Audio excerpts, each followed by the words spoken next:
নমস্কার বন্ধুরা, আশা করি আপনারা ভালো আছেন। আমিও ভালো আছি। তো বন্ধুরা, আজকে আমি কি মেনু রান্না করব দেখাবো আপনাদের।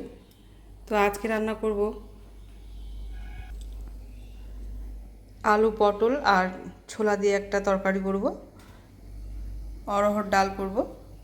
আর এখানে রয়েছে পটলের খোসাগুলো আমি ফেলে দেইনি। তো 3টে আলু, টমেটো একটা, আর কাঁচা লঙ্কা, রসুন আর কালো জিরে দিয়ে বাটা করব, মানে ভর্তা করব। তো বন্ধুরা, আলু পটল ছোলার তরকারিটা কীভাবে বানাবো, প্রথমে আলুগুলো হলুদ লবণ দিয়ে মেখে নিলাম। এবার উনুনে কড়া বসিয়ে দিয়ে একটু গরম করে নিয়ে তেল দিয়ে দিলাম পরিমাণ মতো। এবার আলুগুলোকে ভেজে নেব।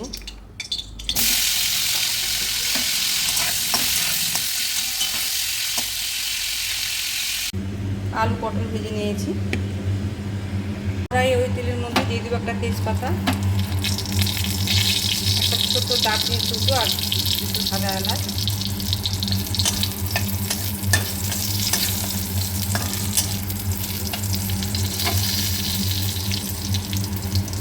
একটু নেড়ে চেড়ে দিয়ে দেবো পেঁয়াজ কুচুনো।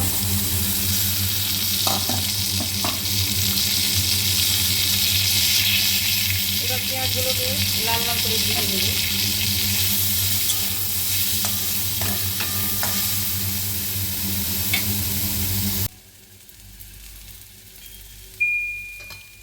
যেহেতু পেঁয়াজগুলোকে আমি অল্প তেলে ভাজবো, সেহেতু একটু গ্যাসের ফ্লেমটাকে কমিয়ে দিয়ে ভাজবো পেঁয়াজগুলোকে।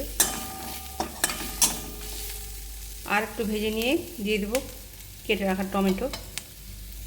পেঁয়াজগুলো ভাজা হয়ে গেছে, এবারে দিয়ে দেবো টমেটো আর সামান্য লবণ দিয়ে টমেটোগুলোকেও ভেজে নেব।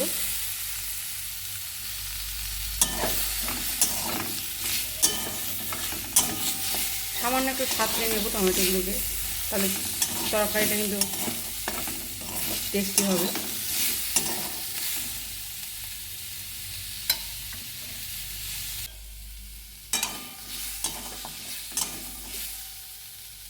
টমেটোগুলো সাতলানো হয়ে গেছে, এবার দিয়ে দেবো ভেজে রাখা আলুগুলো আর ধুয়ে রাখা ছোলাগুলোকে। দিয়ে দিলাম পরিমাণ মতো হলুদ লবণ। লবণটা একটু বেশি করে দিলাম, কারণ পরে ঝোলের জল দেবো, তো সামান্য একটু ঝোল ঝোল করবো। আর দিয়ে দিলাম আদা, লঙ্কা, কাঁচা লঙ্কা আর জিরে বাটা।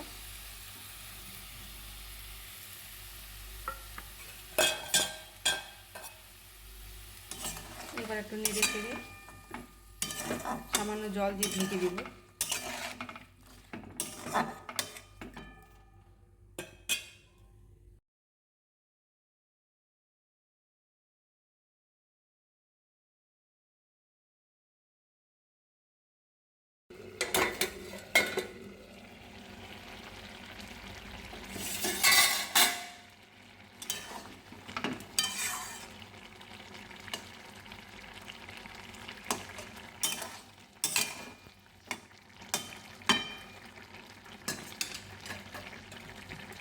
এবারে দিয়ে দিলাম ভেজে রাখা পটলগুলো।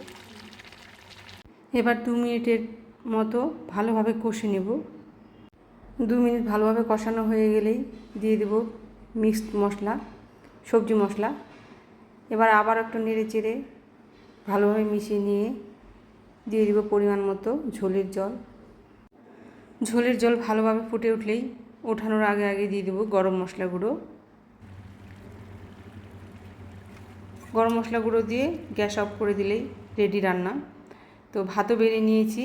তো এখানে নিয়ে নিয়েছি পটলের চোচা বাটা, আলু পটল ছোলার তরকারি আর অরহরের ডাল, একটা কাঁচা লঙ্কাও নিয়েছি সাথে। প্রত্যেক দিন মাছ মাংস ভালো লাগে না, তো মাঝে মাঝে এগুলোও ভালো লাগে, এইসব রান্না। তো বন্ধুরা, আমার এই ব্লগ যদি আপনাদের ভালো লাগে তো পাশে থাকার অনুরোধ রইল।